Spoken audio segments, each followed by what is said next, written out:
Awesome. Okay. So at the beginning of the episode, everything starts out, and basically it's like teacher of the month, right? Where this idea of public face and building up your public image and building up sort of the way that other people perceive you. It's just this crazy idea, but it's so powerful. You're like having an award like teacher of the month or whatever of the month or most important person. Like people will fight tooth and nail to get that achievement, because it makes them feel special. It gives them a feeling of importance that they might not get through their day-to-day work. And so basically Fluttershy gets Teacher of the Month for like the 9th month in a row, because apparently she's just like the absolute best ever and everyone loves her.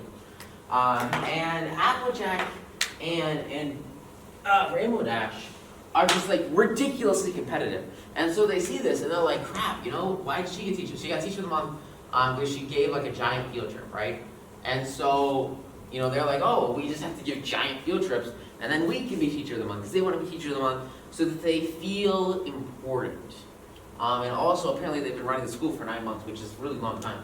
So they say, okay, well, we're going to go on a field trip, and they take both their classes. Everyone goes, and basically, it's mostly with like the little six, and they all come out into the forest. And the whole goal for all of this is just to compete. It's just to win this prestige of being Teacher of the Month, to win this award, to win, because they have to beat each other, right? So that because it's only like one award, right? And what's so crazy is like awards or social status or symbols or this crap that does not matter. Like Teacher of the Month, to most people, it can matter to a very specific subset of people, and it can make those people do things that might, from the outside looking in, look just absolutely berserk, so that they can achieve a feeling of importance and feel special, which is why you'll start to see they do some ridiculous crap here. It's all so that they can have a feeling of importance, which is just ridiculous. So they get out into the forest, right? And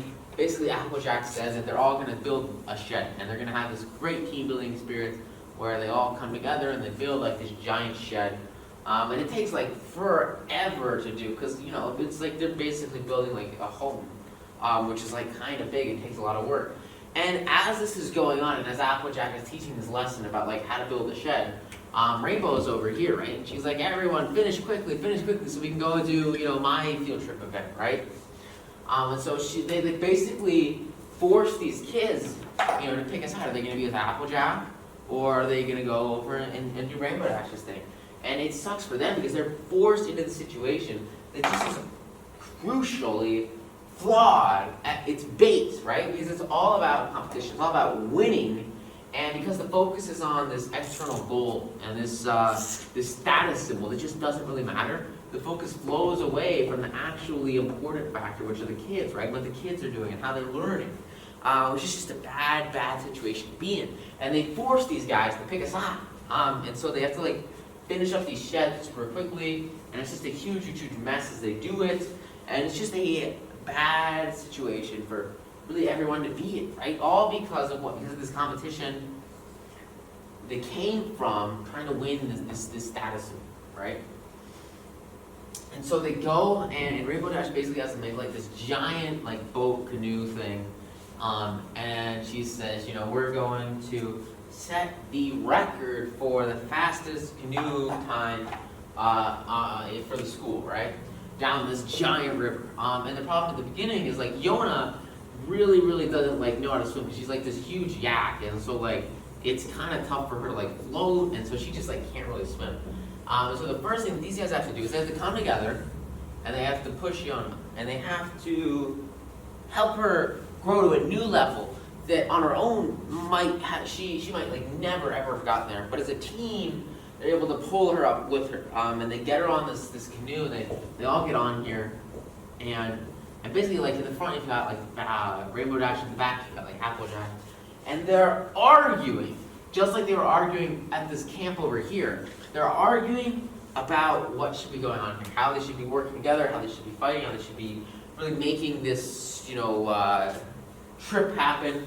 And as they're going down this stream, they sort of start to culminate. So as this whole trip's been going on, they've just constantly been arguing. At the beginning, it was small stuff, a little bit here, which way should we go, who should have the first event, blah, blah, blah, just teeny arguments that have sort of been knocking down and crushing some of the basics, foundations of their friendship, which is bad. It just sucks. Bad situation. And there's going down this river at like Mach 5, just super, super, super fast.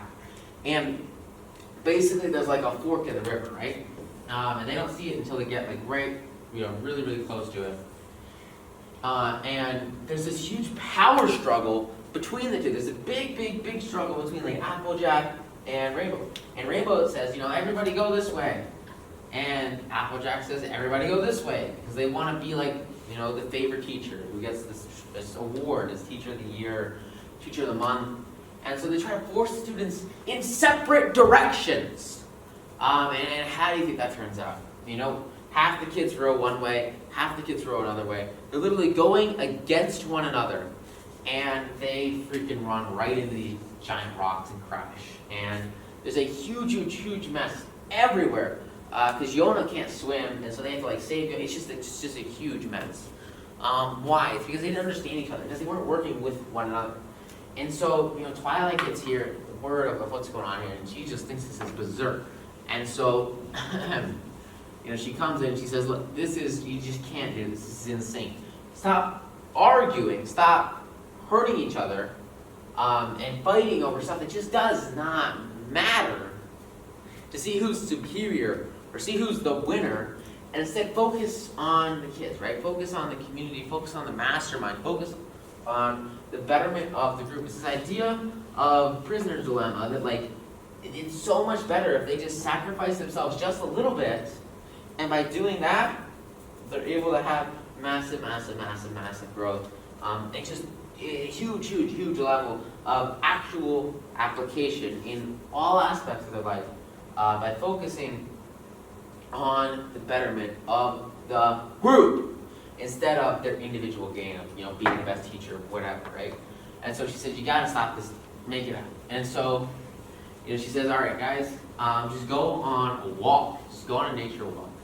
And they say, you know what, you're right, this is insane, whatever, you got it, we'll go on this nature walk.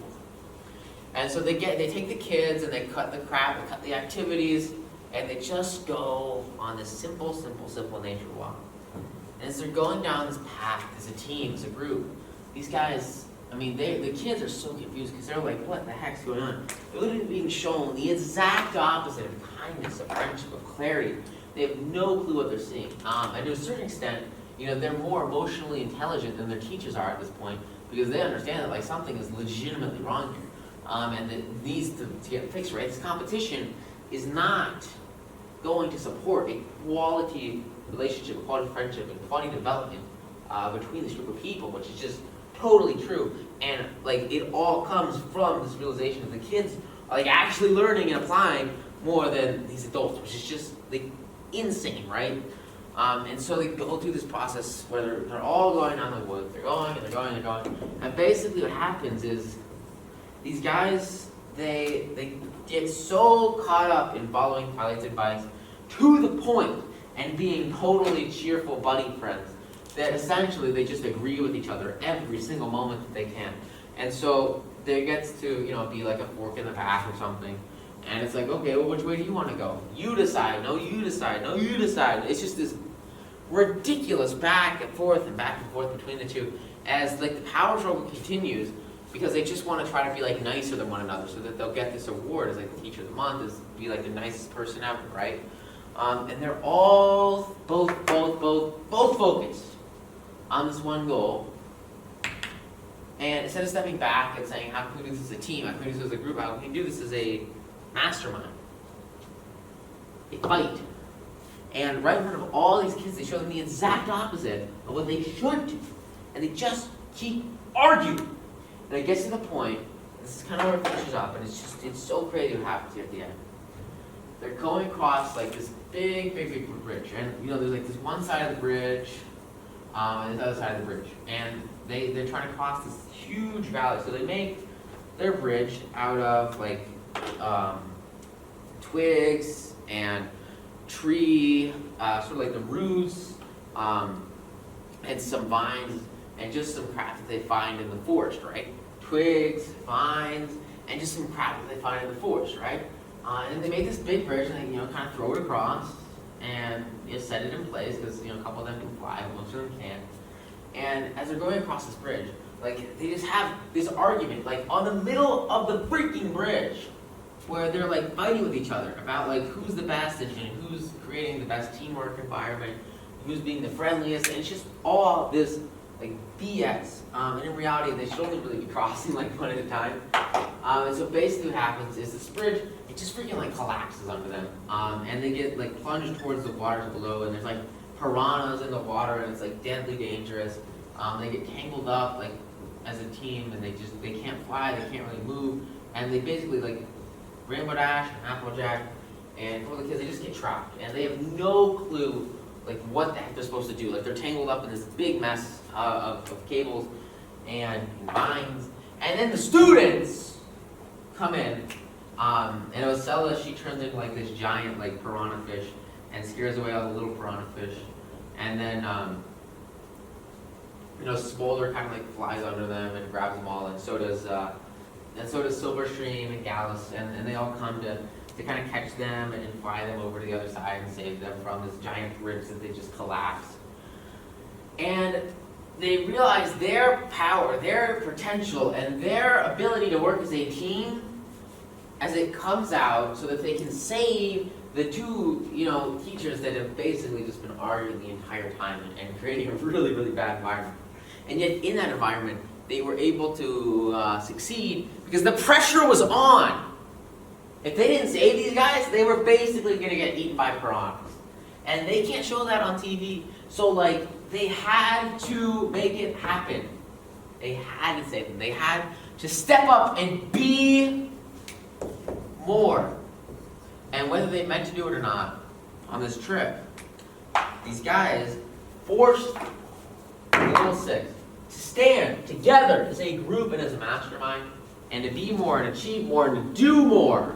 And as soon as they were forced to do more, they had this huge success. They came together as a team, they freaking made it happen. Now, as they start to go back to the school, and they're like, what'd you learn on this field trip? They're basically well, we learned how to not be friends based on these two who were just totally not friends the whole time. They were all, competitive and competing and whatever. But the big takeaway is that Rainbow Dash and Applejack, they weren't transparent with Twilight or the main six what they really wanted, which was to win Teacher of the Month and to have that feeling of significance and importance. And they were willing to go to the ends of the earth to make it happen, and to go through tons of fights, conflict, just crazy situations with one another, just to make it happen. Because that's how much they cared about one another, more importantly, about their ability to focus on significance and to make the kids be more. And so, as they tell this at the end of the episode, and they let people know at the end how they really feel, all of a sudden, Twilight says, well, why didn't you just freaking say so? And she says there could be two Teachers of the Month, and they can both be Teacher of the Month. Because the moment that they state their desire and they express their want, the challenge of getting it just disappears. And it all comes down to simply wanting what you want, and then letting people know what you want. And all of a sudden they will find a way to make it happen, even if it seems like the most impossible thing on the planet. And that's the power, that's the growth that comes from this one simple application. And they didn't have to go through this fight, they didn't have to go through this competition against each other, they didn't have to argue. All they had to do was be legitimate, honest, genuine, and transparent about their emotions, their feelings, their desires, and their objectives.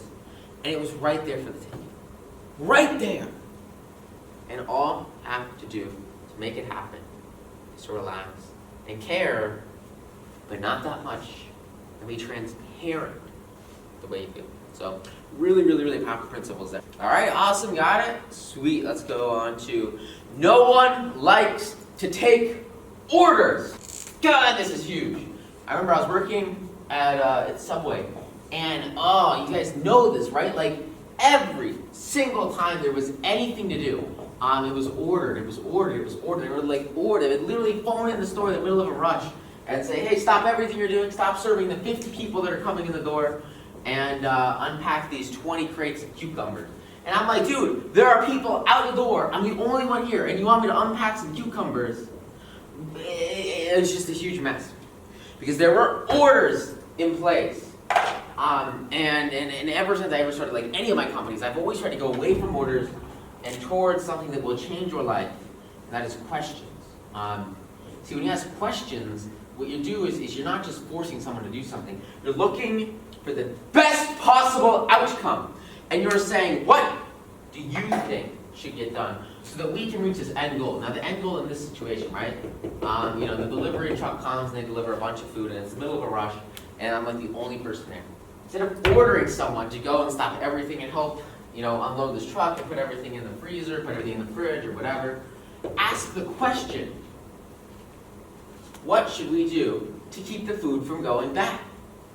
Now, very often that question can have a very simple answer. Why don't we unload the food truck into the fridge and we can organize it later?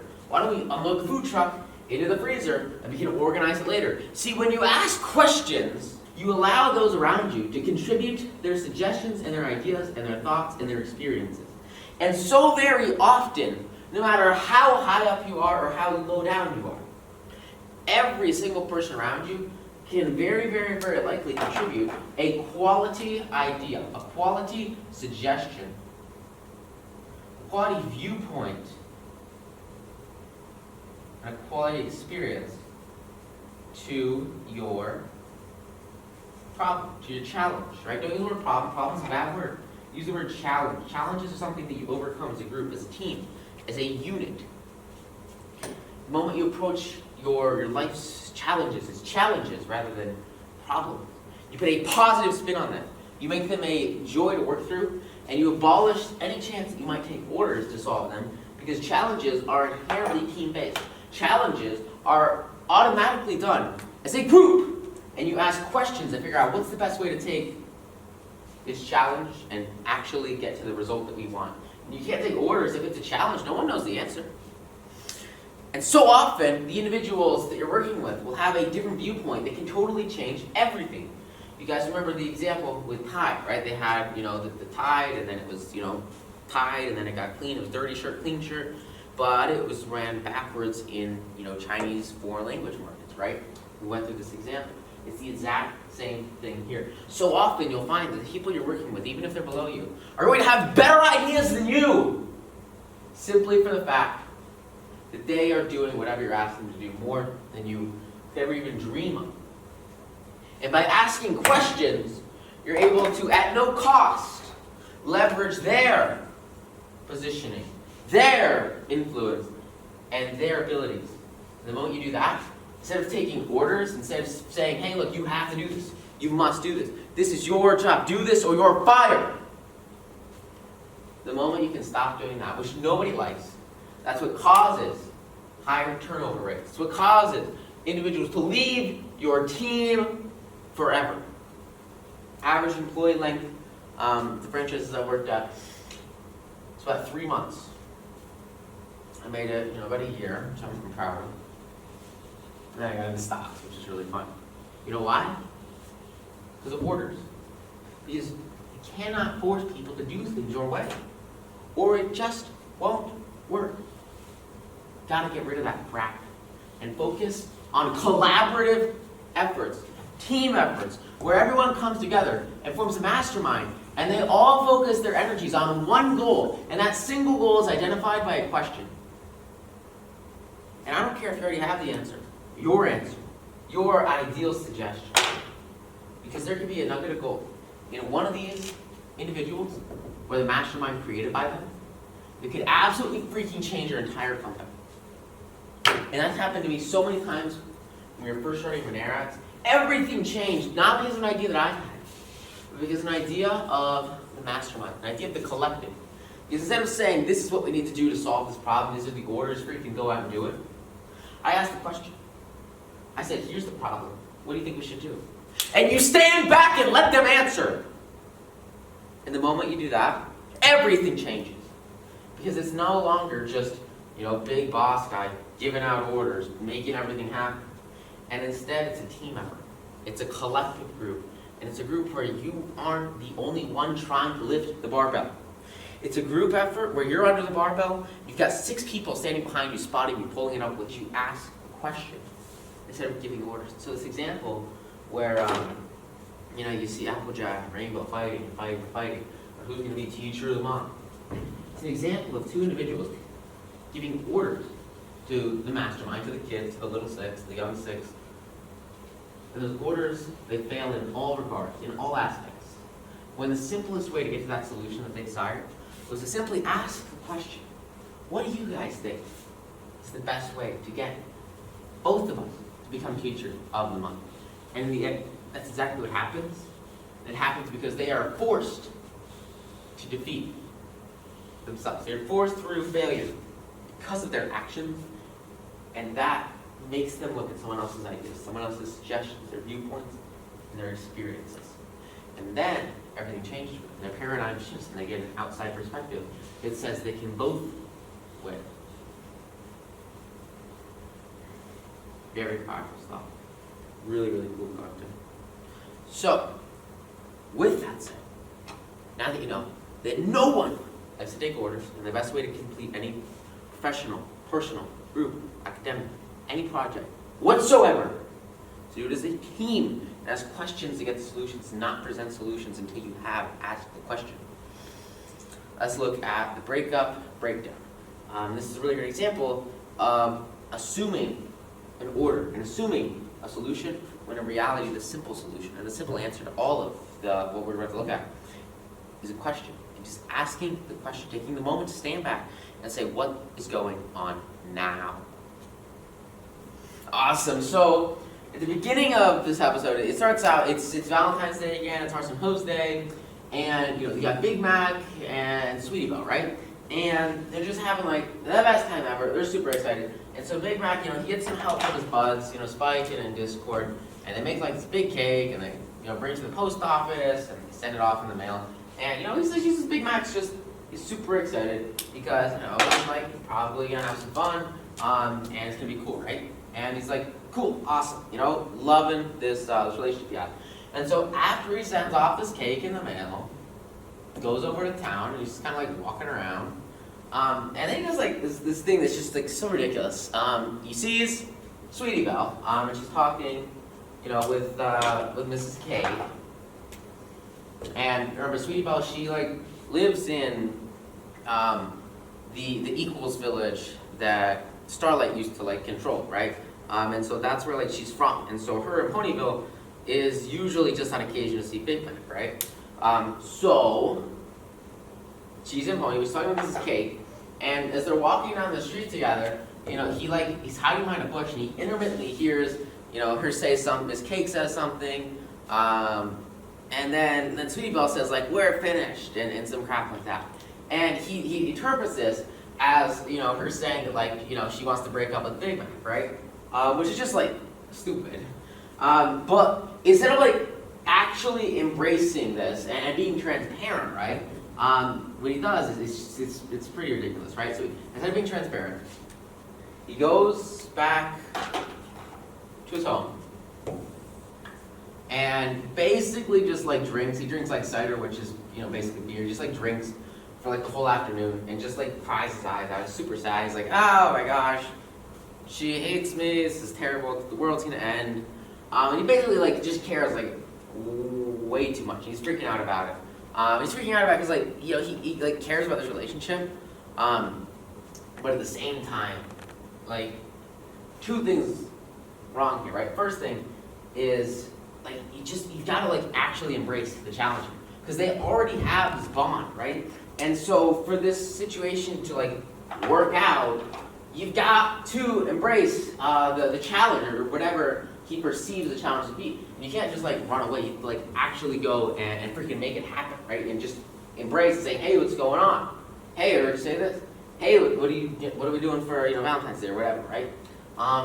And that was like his first thing. He just pushes away, and then he tries to like drown it in drugs and alcohol, which is obviously not solid, not a solid decision right there. And so like because of that, his friends come, and Spike's like, dude, chill out, not a big deal. Discord's like, dude, chill out, not a big deal, gotta figure it out, it's okay.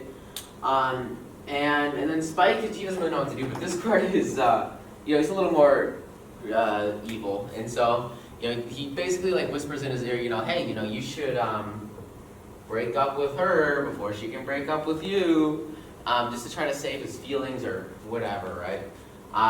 So he sends him over into town, and he meets Sweetie Belle, and as he meets Sweetie Belle, like Sweetie Belle's super excited because remember she doesn't really come over that much. It's just to see Big Mac every once in a while, and they see each other, and she runs over, she's like, hey, and he's like,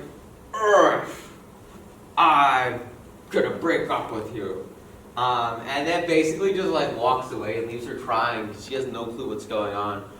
She's like, what are you doing? And he just doesn't say anything, right? The total lack of transparency, total lack of communication, transparency.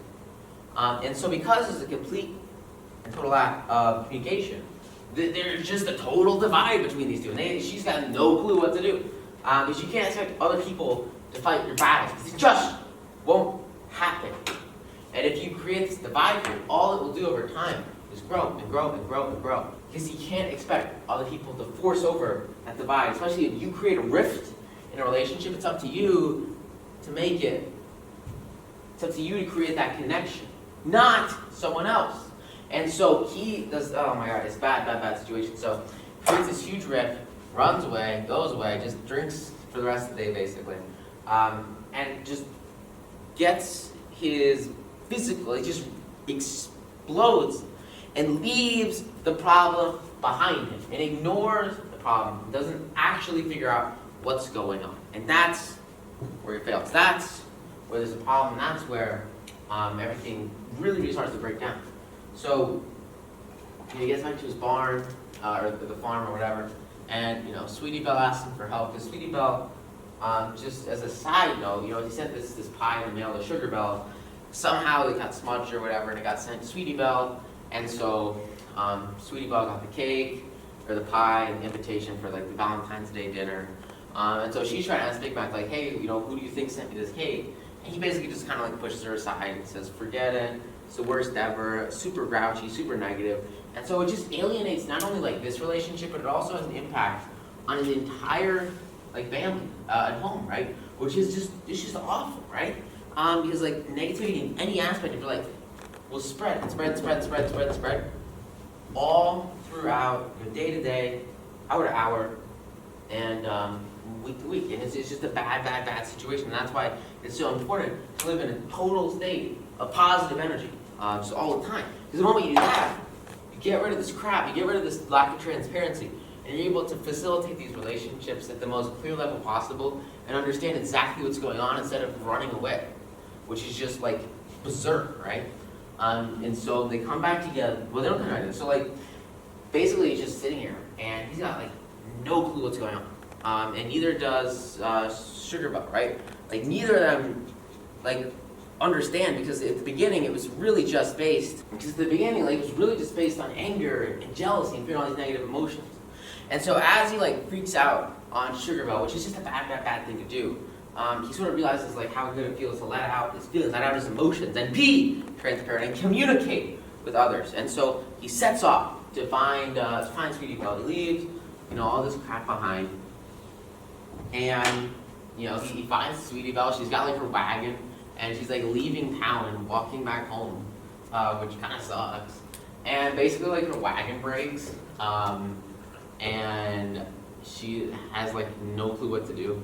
So Big Mac comes up as her wagon breaks, and he's like, hey, maybe I should like fix your wagon. So like he fixes her wagon, and then he's like, hey, I didn't really like want to break up with you. I only broke up with you because you said you were gonna break up with me. And then she's like, no, that's like total bogus, man. That's not right. And then basically lets him know what's really going on, which is that she like got an internship with Mrs. K, and she got one of her cousins to run her store back at the like Equal Town. It was Starlight Glimmer runs. And so because she got her cousin to run the store, she can come and she can live in Ponyville and spend more time with Big Mac. And so she's literally moving to spend more time with him. Total opposite of what he thought was going on, all because of miscommunication, right? Total bogus, but it all just stems from a simple problem. And the simple solution is to simply act transparently and be clear and present with your emotions and how you feel. And it's like a bajillion times easier to actually have that connection that you desire by focusing on that angle and on that strengthening of the relationship, right? And so they go back, and he's like, oh, well, crap, that's freaking awesome. I was wrong, sorry. And she's like, yeah, what the heck, man? And if they just, he's like, well, you probably think it's weird to send you that pie. And she's like, no, I didn't get that pie. Apparently it went to your sister. So they go home and they have like a romantic dinner and everyone's happy. They're all happy because at the end they have clear communication with one another. And because of that, they're able to really strengthen the relationship.